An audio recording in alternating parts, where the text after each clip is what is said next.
Okay, you wanted to ask question? Yes. The question I want to ask, because we are now at our father's home, the most senior in Isoko, and there are a lot of things, the controversies that have been going on, and which I want us to make clear here. Because now, the history from Erhowa say that Erhowa and Benin left Ife. And Benin and Erhowa are brothers. So, who was Erhowa's father and who was Benin's father? Okay. Yes. To answer that very question, you see, it's just like you are trying to ask who was Benin's father. Benin is Benin, Erhowa is Erhowa. And we migrated, we migrated from Ife. You understand me now? We migrated from Ife. So, Benin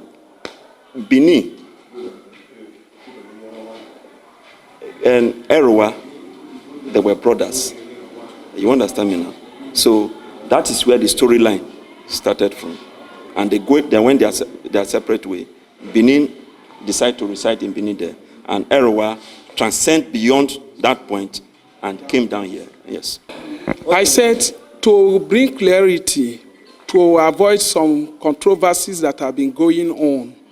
And I asked, since Erhowa and Benin are brothers, who is the father of Erhowa and who is the father of Benin? I said the father of Benin. I don't know the father of Benin, but the father of Erhowa is baby. Igbobia. Then where did this our great father come from? Igbobia. Igbobia, yes. Okay. From Ife. Yes, Ile-Ife. Okay. Now, you know that the Benin said that they are not Yoruba. And it has been an argument. The Benin said they are not Yoruba. They are not from Oduduwa. They are not Oduduwa people. You understand me? And they found Ile-Ife. The Benin, yes, that they migrated to Ile-Ife. And the Oni of Ife was sometimes saying that they and the Igbo people were dwelling together at Ife. You understand? So now, before the Igbo people began to move towards the east, and there is a feast that they normally observe, which is the culture of, the Feast of Wet. And he said that it was between that particular feast, they learn it from the Igbos they are the custodian of it, they are keeping it. But the Igbos are the real true owner of that particular feast. So they learn it from their great-grandfather, their ancestral father, Obatanla. So now that Erhowa and Benin are brother, and both of them left Ife together. So that is why I'm asking, then who is the father of Erhowa, or where did the father of Erhowa came from? Then, because when we get to Benin or whatever, then Benin people should be able to tell us where they migrated from, because nobody fall from heaven. So to clear the whole thing, so that our children that are coming up, we get a clear history of who we actually are. So, do you know where the father of Erhowa came from? Which is Igbobia. Which is Igbobia. With what I was informed, we were reliably informed that we came from Benin, from Ile-Ife. The father that brought up from Ile-Ife come here, Erhowa is Igbobia. That's what I know. I don't know of Benin. I don't really know where Benin come from. Do you know where Igbobia come from? Igbobia come from Ile-Ife. Ile-Ife, the father. History of how Ile-Ife existed. I don't know that. There is a great argument on that. That is why I'm asking. Okay, nevertheless, we put that aside for now. Now, okay. let me stop there. Okay, let me put it this way, because now that, because I'm in my father's house, so I can say some certain things. Yeah, and I think I'm free. Because why I'm asking this question, the third son of Eri is the third son of Eri. Eri. Okay. From Aguleri in ancient Idueri kingdom. His name is Oba. And from the history over there, says that Oba gave birth to Edozuno. And that Edozuno gave birth to Benin and Onitsha.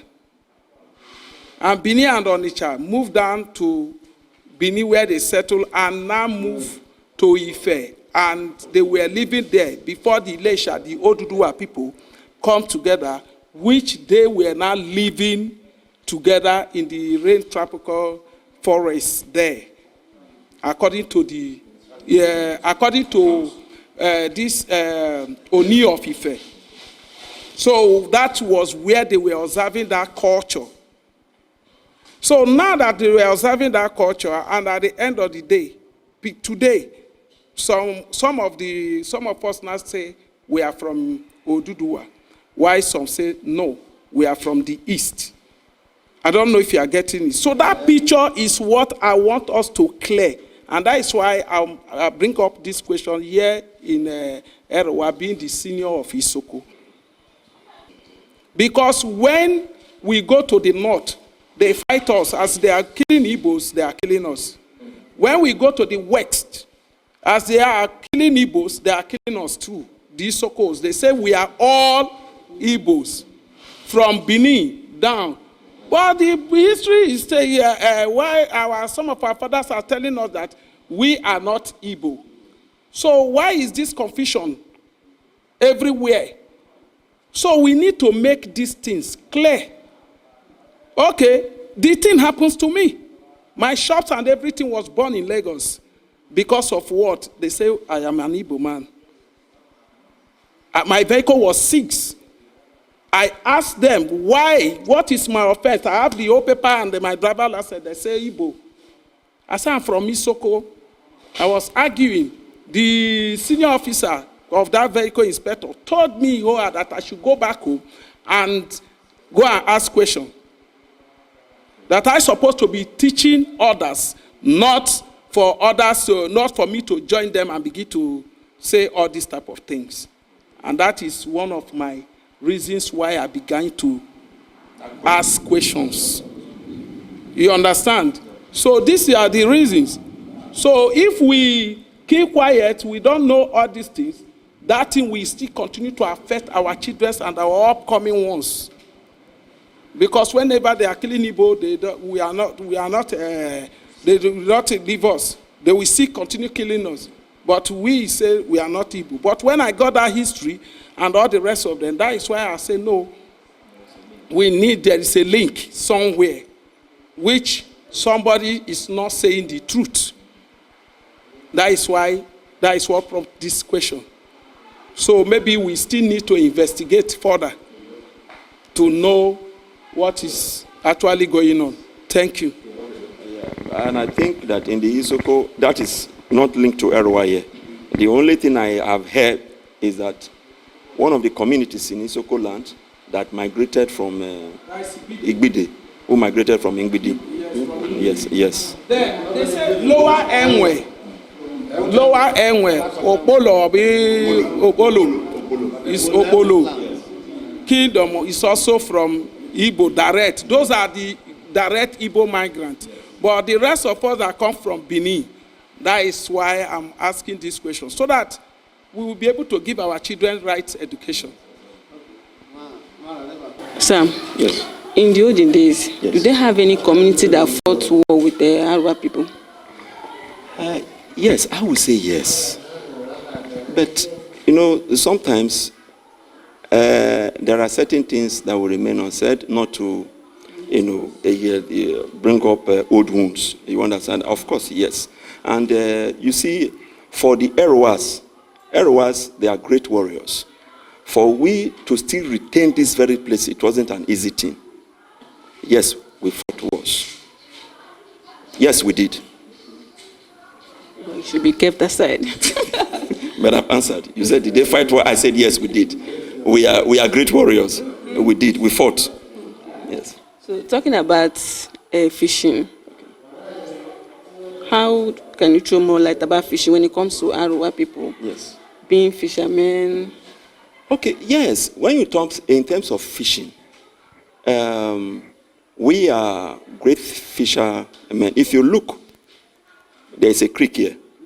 And beside the creek too, if you, from the mouth there, when you go, that is River Niger too. So we are surrounded. And also at the back, this way, we have a lot of what we call ponds. The dog ponds that our forefathers, the dogs. So every year, when it is dry season, we go there to harvest.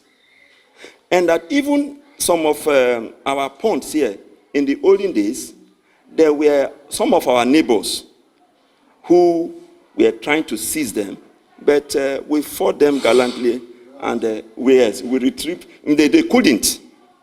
They couldn't because of our gallantry. They couldn't. So yes, we are great fishermen.